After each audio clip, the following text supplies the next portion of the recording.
Recipe எப்படி இருக்குன்னு பார்க்கலாம். ஃபஸ்ட்டு இதுக்கு வந்து பார்த்திங்கன்னா நம்ம மட்டன் வந்து வேக வச்சு எடுத்துடலாம்.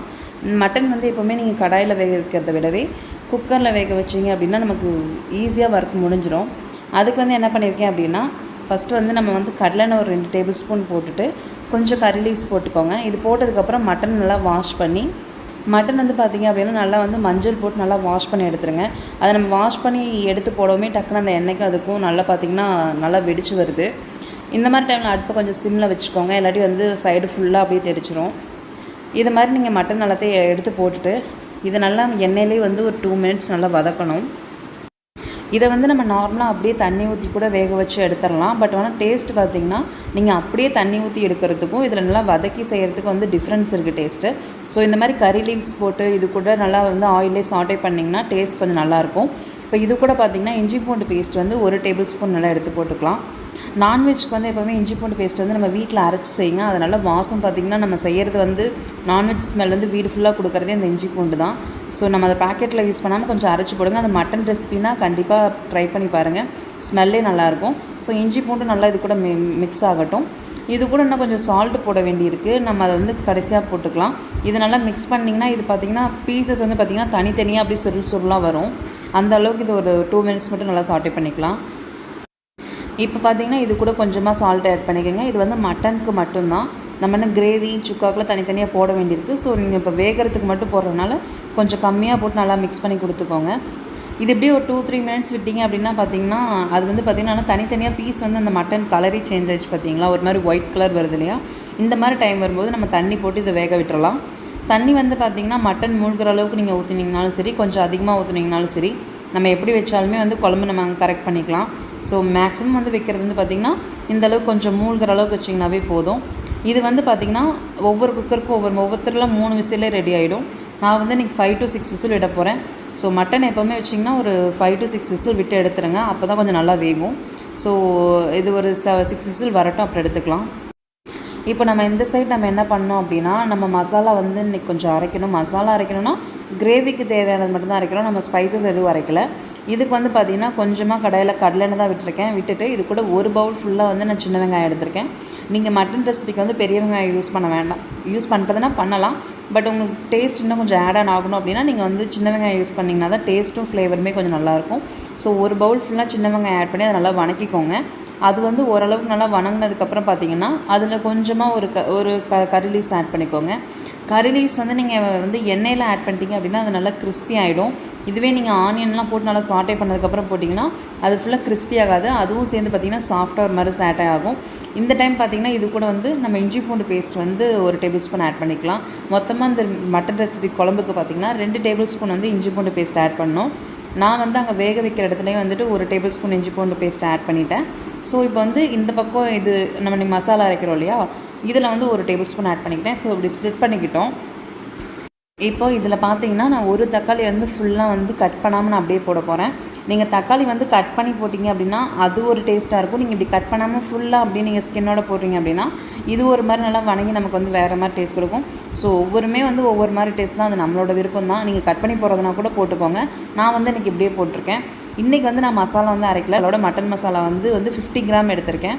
ஆக்சுவலி நான் இன்றைக்கி மட்டன் வந்து 1/2 kg எடுத்திருக்கேன். இதில் வந்து இந்த 50 கிராம் வந்து இவங்க வந்து 1 kgக்கு யூஸ் பண்ணலான்னு போட்டிருக்காங்க. இப்போ ஸ்பைசஸ்மே நம்ம என்னென்ன அரைச்சி போடுவோமோ அதெல்லாம் இதில் இன்க்ரீடியன்ஸ் இருக்குது.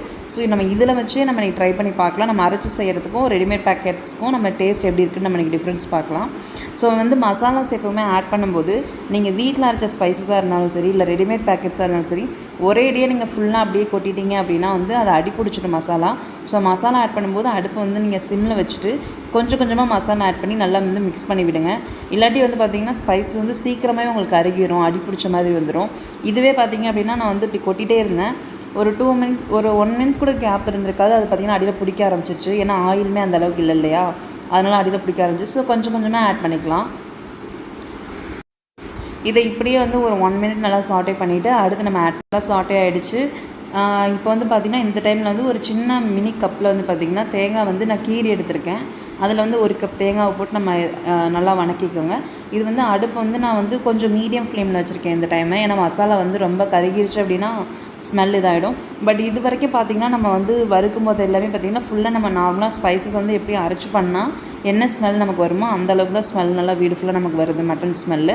ஸோ இது ஸ்மெல் வைஸ் எந்த ஃபால்ட்டும் இல்லை. இப்போ இந்த டைம் வந்து இது தேங்காய் கொஞ்சம் சாட்டையானதுமே அடுப்பை ஆஃப் பண்ணிவிட்டு 1 டேபிள் ஸ்பூன் பொட்டுக்கடலையும் 1 டேபிள் ஸ்பூன் வந்து கசகசா இதை வந்து ஆட் பண்ணிக்கலாம். அடுப்பை ஆஃப் பண்ணிவிட்டு ஆட் பண்ணிக்கோங்க, இல்லாட்டி இது வந்து சீக்கிரம் ஒரு மாதிரி கருகிரும். ஸோ இதை அடுப்பை ஆஃப் பண்ணிவிட்டு அந்த ஹீட்டில் நம்ம வந்து இதை மிக்ஸ் பண்ணிவிட்டோம்னாலே போதும். ஸோ நம்ம வந்து கிரேவிக்கு தேவையான மசாலா வந்து இவ்வளோ தான். இதை நம்ம வந்து கொஞ்சம் நேரம் இது ஆறிடுச்சு அப்படின்னா இதை நம்ம வந்து அரைச்சிக்கலாம்.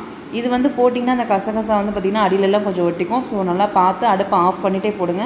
அடுப்பு ஆனில் இருக்கும்போது போட்டிங்க அப்படின்னா இன்னும் நல்லா பிடிச்சிக்கும். இப்போ இது ஒரு 5 மினிட்ஸ் வந்து நல்லா ரெஸ்டிங் டைம் விட்டுறலாம். இது கொஞ்சம் கூல் ஆனதுக்கப்புறம் மிக்ஸி ஜாரில் மாற்றிட்டு கொஞ்சம் நீங்கள் தண்ணி ஆட் பண்ணி நல்லா ஃபைன் பேஸ்ட்டாகவே நீங்கள் அரைச்சிக்கோங்க. நம்ம நார்மலாக எப்போவுமே அரைப்போம் இல்லையா, அந்த மாதிரி அரைச்சி எடுத்துக்கோங்க. இதை அரைச்சதுக்கப்புறம் பார்த்திங்கன்னா இந்த அளவுக்கு பேஸ்ட்டாக தான் நான் எடுத்திருக்கேன். ஸோ இது இப்படியே இருக்கட்டும். நம்ம போய் மட்டன் பார்க்கலாம், மட்டன் என்னாச்சுன்ட்டு. நான் வந்து 6 விசில் விட்டு எடுத்திருக்கேன். இது இப்போ பார்த்திங்க அப்படின்னா நல்லா அதோட கொழுப்பு எல்லாமே கொஞ்சம் நல்லா மேலே வந்து நல்ல ஒரு வாசமாக இருக்குது. ஓப்பன் பண்ணணும், ஏன்னா இஞ்சி பூண்டுலாம் போட்டிருக்கோம் இல்லையா. ஸோ நல்லாவே வந்து பார்த்திங்கன்னா நல்லா ஸ்மெல் இருக்குது. இப்போ வந்து நல்லா ஒரு மிக்ஸ் பண்ணி விட்டுட்டு மட்டன் பார்த்திங்கன்னா வெந்துருச்சாலேன்னு நம்ம பார்க்கலாம்.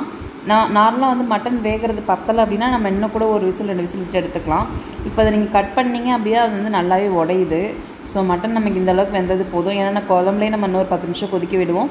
ஸோ வெந்ததுன்னா கரெக்டாக இருக்கும். உங்களுக்கு அப்படி இன்கேஸ் பத்தலை அப்படிங்கிற டைமில் வந்து என்ன பண்ணுங்க அப்படின்னா இன்னும் ஒரு 1 or 2 விசில் விட்டு எடுத்துக்கோங்க. இப்போ வந்து அடுப்பை ஆன் பண்ணிவிட்டு நம்ம அரைச்சி வச்சுருக்கோம் இல்லையா, அந்த மசாலாஸ் எல்லாமே நம்ம அதில் ஆட் பண்ணிக்கலாம். ஸோ மட்டன் குழம்பு வந்து ஈஸி தான். நம்ம வந்து அரைச்சி நம்ம செய்கிறதுல தான் இருக்குது கிரேவியோட டேஸ்ட்டு. ஸோ நம்ம ஃபுல்லாகவே அதை பேஸ்ட்டு ஃபுல்லாக எடுத்து ஊற்றிட்டு நம்ம மிக்ஸி ஜார் தண்ணியுமே நம்ம எல்லாத்தையும் கழுவி ஊற்றிடலாம். இப்போ வந்து அடுப்பை ஆன் பண்ணிக்கோங்க. இதை நீங்கள் மிக்ஸ் பண்ணதுமே தெரியும், அந்த மட்டன் குழம்பு அந்த கன்சிஸ்டன்சி வந்துருச்சு, கலர் வந்துருச்சு, எல்லாமே இருக்குது. டேஸ்ட் இருக்கா அப்படின்னு நம்ம பார்த்தோம்னா சால்ட்டு கொஞ்சம் பத்தலை. ஸோ சால்ட் வந்து நான் கொஞ்சம் கொஞ்சமாக அப்பப்போ ஆட் பண்ணிக்கிட்டே தான் இருந்தேன். பட் மிக்ஸ் பண்ணது பார்த்திங்கன்னா எனக்கு மசாலா கொஞ்சம் பத்தலை, எனக்கு காரம் இல்லை, அதில் ஒரு ஃப்ளேவர் டேஸ்ட் எனக்கு பத்தலை. ஸோ அதனால் வந்து பார்த்திங்கன்னா மட்டன் மசாலா அந்த 50 கிராமில் வந்து நான் வணக்கும் போது பார்த்திங்கன்னா ஒரு 3/4 பாக்கெட் போட்டுட்டு மீதி ஒரு 1/4 பாக்கெட் வச்சுருந்தேன். நான் அதில் ஃபுல் பாக்கெட்டுமே அதிலே போடல. ஸோ மீதி ஒரு 1/4 பாக்கெட் நான் வந்து இப்போ இந்த கிரேவியில் வந்து இப்படி ஆட் பண்ணி நான் வந்து மிக்ஸ் பண்ணியிருக்கேன். ஏன்னா எப்படின்னு ஒரு 10 நிமிஷம் கொதிக்க விடுவோம்ல, அந்த பச்சை வாசனை எல்லாமே போயிடும் எப்படியும். ஸோ மிக்ஸ் பண்ணி விட்டுட்டே இருந்தேன். பட் எனக்கு வந்து இதில் ஒரு சாட்டிஸ்ஃபேக்ஷனே இல்லை, ஏன்னா காரம் எனக்கு பத்தலை. ஸோ ஓகே, பாயில் பண்ணி முடிச்சதும் பார்த்துக்கலான்ட்டு சால்ட்டு மட்டும் கரெக்ட் பண்ணிவிட்டு இது வந்து பார்த்திங்கன்னா வேக வைக்கிறது எப்படின்னா மீதி ஒரு 10 நிமிஷம் வந்து ஃபுல்லாக மூடி போட்டு மூடாமல் கொஞ்சம் ஹாஃப் இந்த மாதிரி வந்து காற்று வர மாதிரி பார்த்திங்கன்னா கொஞ்சம் வெளில ஏர் போகிற மாதிரி நான் விட்டுருந்தேன். ஸோ இது மாதிரி வேக வச்சுக்கோங்க. ஃபுல்லாக விட்டிங்கன்னா அந்த தண்ணியெல்லாம் வெளியில் போயிடும். ஸோ இப்போ இந்த சைட் பார்த்திங்க அப்படின்னா நம்ம சுக்காவுக்கு கொஞ்சம் மசாலா ஸ்பைசஸ் பண்ணிடலாம். இதுக்கு வந்து பார்த்திங்கன்னா சீரகம் 1 டேபிள் ஸ்பூன், சோம்பு 1 டேபிள் ஸ்பூன், மிளகு வந்து 2 டேபிள் ஸ்பூன் எடுத்திருக்கேன். ஸோ இதை மட்டும் நம்ம நல்லா ஃபைன் பேஸ்ட்டாக அரைச்சி எடுத்துக்கலாம். எப்போவுமே நான்வெஜ் ரெசிபிக்கு வந்து கடைசியாக நீங்கள் என்ன சிக்கன் செஞ்சாலும் சரி, மட்டன் செஞ்சாலும் சரி, சோம்பு, மிளகு, சீரகம் இது 3 அரைச்சி சேர்த்திங்கன்னா ஃப்ளேவர் கொஞ்சம் நல்லா டேஸ்ட் நல்லாயிருக்கும். ஸோ இந்தளவு கொஞ்சம் கொரன்னு அரைச்சி எடுத்துக்கோங்க. இப்போ குழம்பு வந்து 10 நிமிஷமாக கொதிச்சிருச்சு, ஃப்ளேவர் ஓகே. நம்ம இப்போ வந்து குழம்புல இருக்க கறியெல்லாம் நம்ம தனியாக அரைச்சி எடுத்துடலாம். ஏன்னா நான் சுக்காவுக்கு வந்து தனியாக நான் கறி வாங்கலை, நம்ம மட்டனில் வைக்கிற கறியை வச்சு பண்ணிக்கலான்றனால நான் அப்படியே விட்டுட்டேன். ஸோ இப்போ நான் வந்து இதுக்குன்னு தனிப்பட்ட முறையில் எந்த ஒரு ஸ்பைசஸுமே நான் காரத்துக்கு ரெடி பண்ணல. ஃபுல்லாக அந்த மட்டன் மசாலா பேக்கெட்ஸ் வச்சு தான் ரெடி பண்ணியிருக்கேன். இப்போது அந்த கறியெல்லாம் அரைச்சி எடுத்துகிட்டு இந்த பக்கம் பார்த்திங்கன்னா இதுக்கு வந்து நல்லெண்ணெய் விட்டுருக்கேன். நல்லெண்ணெய் வந்து ஒரு 2 டேபிள் ஸ்பூன் விட்டுருக்கேன். எனக்கு நான் 1/2 kg கறி எடுக்கும்போது நிறையா இருந்த மாதிரி இருந்துச்சு. இப்போ பிளேட்டில் பார்த்திங்கன்னா இந்த அளவுக்கு தான் நமக்கு இருந்தது. இதுக்கும் வந்து பார்த்திங்கன்னா நான் சின்ன வெங்காயம் வந்து பீஸாக அரிஞ்சு போடாமல் முழு வெங்காயமாக போட்டுட்டேன். இது நல்லா உங்களுக்கு சாட்டே ஆகட்டும். சாட்டே ஆனதுக்கப்புறம் நமக்கு இது கூட வந்துட்டு நம்ம வந்து மிளகா ஆட் பண்ணிக்கலாம். இதுக்கு வந்து பார்த்திங்கன்னா 4 வரமிளகா வந்து கொஞ்சம் கொஞ்சமாக குட்டியாகவும், பச்சை மிளகா வந்து 4 வந்து நடுவில் மட்டும் கீறி போட்டிருக்கேன். இது கூட இன்னும் கொஞ்சம் கறி லீவ்ஸ் போட்டிருக்கேன். இது வந்து பார்த்திங்கன்னா ஹோட்டலில் செய்கிற மாதிரி, ஆனால் நீங்கள் சின்ன வெங்காயத்தை வந்து நல்லாவே வணக்கணும். அப்புறம் நம்ம எடுத்து வச்சிருந்தோம் இல்லையா கறி, அந்த பீசஸையும் போட்டு நம்ம மிக்ஸ் பண்ணிடலாம். நம்ம குழம்புல போட்டு அந்த மசாலா இறங்கினால இதுக்கு வந்து வேறு காரம் எதுவுமே தேவையில்லாமல் இருந்துச்சு. உப்பு மட்டும் நம்ம கொஞ்சம் ஆட் பண்ணணும், அந்த மாதிரி இருந்தது. பட் ஃபைனலாக பார்த்திங்கன்னா நம்ம சக்தி மசாலா வந்து 50 கிராம் வந்து நம்ம 1/2 kg போட்டது எப்படி இருந்துச்சு அப்படின்னா கண்டிப்பாக வந்து பத்தலை, மசாலா பத்தலை. நான் இது கூட வந்து பார்த்திங்கன்னா இந்த சீரக சோம்பு பவுட்ரு அரைச்சி வச்சுருந்தேன் இல்லைங்களா, அதையும் நான் ஆட் பண்ணியிருக்கேன். அதை ஆட் பண்ணவும் தான் கொஞ்சம் நல்லா இருந்தது. இப்போ நான் இதை ஆட் பண்ணாமல் நான் இந்த சுக்கா வந்து இப்படியே நான் விட்டுருந்தேன் அப்படின்னா கண்டிப்பாக எனக்கு வந்து இது சுக்கா நல்லா வந்திருக்காது. இது ஒரு 2 மினிட்ஸ் நீங்கள் ஃப்ரை பண்ணிவிட்டு அடுப்பை ஆஃப் பண்ணிடலாம். நம்மளோட சுக்காவும் ரெடி, அந்த பக்கம் கிரேவியும் ரெடி ஆகிடுச்சு.